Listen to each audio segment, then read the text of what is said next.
Seconda corsa è la Gentleman della serata. Cavalli di 5-6 anni, vincitori di 25.000 euro in carriera, ben 10 al via. 1 Zapote Twister, Michele Canali, 2 Zilla Font, Andrea Venezia, 3 Zea Carlo Dorovic, 4 Zolferino Jet, Giuseppe Cirillo, 5 Zar Parlante, Giuseppe Rizzo, 6 Zuvetier CC Massimo De Luca. In seconda fila 7 Zoar Sì, Laria Vecchi, 8 Vento da Barco, Matteo Zaccherini, 9 Zeta Jet, Ciro Ceccarelli, 10 Zoschetual, Filippo Monti.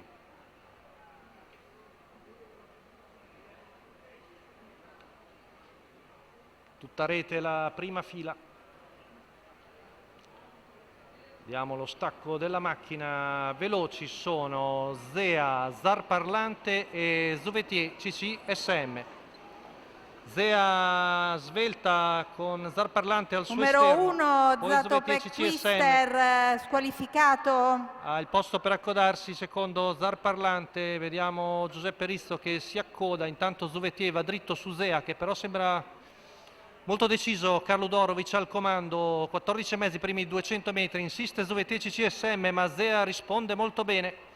Si staccano le due femmine in lotta, arrivano al paletto dei 400 in un rovente 28,7. Numero 4 Zolferino Jet squalificato. L'errore di Zolferino Jet, alla fine Massimo De Luca decide che è meglio mettersi dietro e si sistema secondo davanti a Zar Parlante. 600 che vanno via in 44 secco.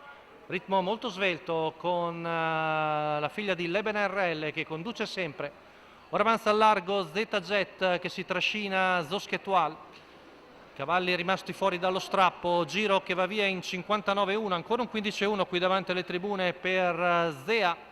Poi serra sotto Zuvetier CC che ha ricaricato le pile. Poi anche Zar Parlante in terza posizione.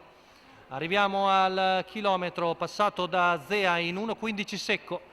All'esterno però avanza molto decisa Zeta Jet con Ciro Ceccarelli e sembra sul punto di poter già passare a 450 metri dalla conclusione. Ora la minaccia arriva da Zoschetual, con la quale avanza Filippo Monti, retta di là passata in 14,8. Poi si muove anche Vento da Barco dalle retrovie. Siamo a 250 metri dalla conclusione con in vantaggio Zeta Jet, poi Zoschetual, largo Vento da Barco. Zuvetier che non ha più tanto da spendere, ultima curva passato in 15,5, retta d'arrivo, in vantaggio Zeta Jet attaccata all'interno da Zoschetual, poi anche Vento da Barco, ancora lì anche Zuvetier CC che si è ripresa alla fine. Zoschetual viene a vincere su probabilmente Zeta Jet e Zuvetier, da rivedere la retta d'arrivo. La vittoria per Zoschetual, Filippo Monti. Training di Lorenzo Baldi, colori sempre di Filippo, la figlia di Ganymede alla fine per le vie brevi si è infilata di dentro e ha vinto nettamente. Rivediamo la lotta per il secondo posto. Zuvetier CC che era un po' in crisi sull'ultima curva, si è ripresa, ma probabilmente può essere soltanto terza dietro a Zeta Jet. Comunque sono molto vicine le due, mentre sicuramente quarto Zilla Font. La quota per Zoschetual 2,18.